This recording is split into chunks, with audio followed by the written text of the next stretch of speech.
हाँ बिल्कुल शुरू कीजिए। जी मैम बताइए। श्री हरीश जोशी जी जो यहाँ दोइंदा निवासी हैं, वो 30 तारीख से 30 दिसंबर से मिसिंग थे और कांकरोली थाना में उनकी 86/25 करके एक MPRP दर्ज थी और पुलिस लगातार प्रयास कर रही थी उन्हें तलाश करने का। आज सुबह उदयपुर में घासा क्षेत्र में एक कुएं में उनकी डेड बॉडी मिली। पुलिस ने दौराने जब MPR अनुसंधान किया तो कुछ लोगों पे हमें शक था। उस शक के आधार पे हमने 2 लोगों को डिटेन किया है, जसवंत सिंह और गजेंद्र सिंह।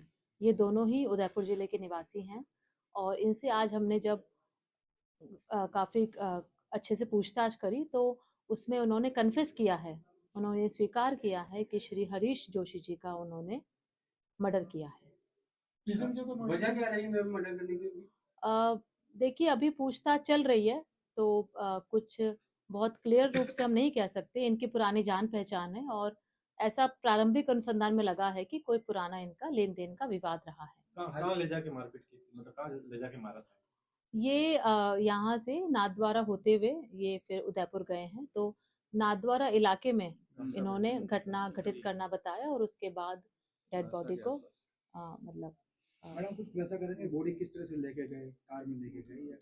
देखिए जैसा मैंने कहा कि आज ही डेड बॉडी मिली है और अभी हर चीज का हमें डिटेल में देखना है क्योंकि पूछताछ में सब चीजें कनेक्ट होनी चाहिए।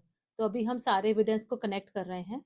सुबह हम इसमें पोस्टमार्टम भी कराएंगे तो उसमें भी कई चीजें सामने आएंगी। प्रारंभिक तौर पे जो आज डेड बॉडी मिली तो उससे लग रहा था कि जो हरीश जोशी जी का शव है पुराना है, मतलब 4-5 दिन पहले की ये घटना लग रही है और आरोपियों ने भी अपनी पूछताछ में यही बताया है कि उन्होंने ये घटना जिस दिन वो मिसिंग हुए थे उसी दिन की थी।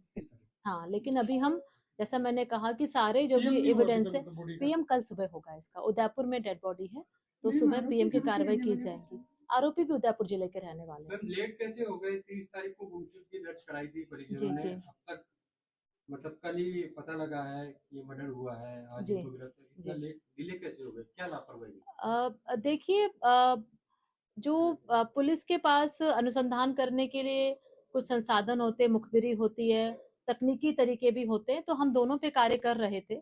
जैसा कि हमने इसका CDR का एनालिसिस भी किया, सारा डिटेल भी देखा, तो मृतक का जो जो इनका फोन है वो डे 1 से ऑफ था, तो वहीं कहीं ना कहीं पे हमें ज्यादा उसमें क्लू नहीं मिला। फिर हमने और तकनीकी साधनों का उपयोग किया, मुखबिरी मिली, तो पुलिस लगातार काम कर रही थी। और जैसा आपने बोला लापरवाही, तो जैसे ही आज मिला और हमने तुरंत पूरा इसके अंदर इसका जो मर्डर इसका खुलासा कर दिया और सारे काफी जो पुख्ता जो सबूत है वो भी हमारे हाथ लग गए हैं इस केस के।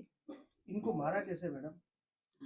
प्रारंभिक तौर पे लगा है कि गला घोट के है ना इनकी मृत्यु की गई, पर जैसा मैंने कहा कि जब एक बार PM होगा है ना तो जब सारी बातों को एक बार जब टेक्निकली भी वो कनेक्ट होंगी, वो सारे एविडेंस कनेक्ट होंगे तो उस पे हम फिर फुल प्रूफ तरीके से इसको कह सकते हैं। और भी कोई शामिल है इसमें, दोनों ही थे? अभी तक तो 2 ही लोगों का रोल सामने आया है, लेकिन अभी हम और विस्तृत रूप से जो जो यहाँ तकनीकी साधन है, जो भी हमारी गोपनीय तरीके हैं, मुखबिरी, उसके आधार पे हम इसको और डिटेल में देखेंगे। हत्या करने की मुख्य वजह अभी कोई शामिल नहीं है। जैसा कि मैंने अभी बताया कि पुरानी जान पहचान है तो कोई लेन देन का विवाद हो सकता है, लेकिन अगेन जैसे मैंने बोला कि अभी हम इसको इट्स टू अर्ली टू से। मृतक के परिजनों का कहना है कि दिन में चेक लेके उसको कैश लेने बुलाया था शाम को जगह पे, उस बात की कहां तक सत्यापन हो पाया? मैंने कहा ना कि लेन देन का विवाद ही प्रारंभिक रूप से सामने आया है, तो जैसा कि आप भी कह रहे हैं कहीं ना कहीं इनका कुछ पैसों का लेन देन इनके बीच में था।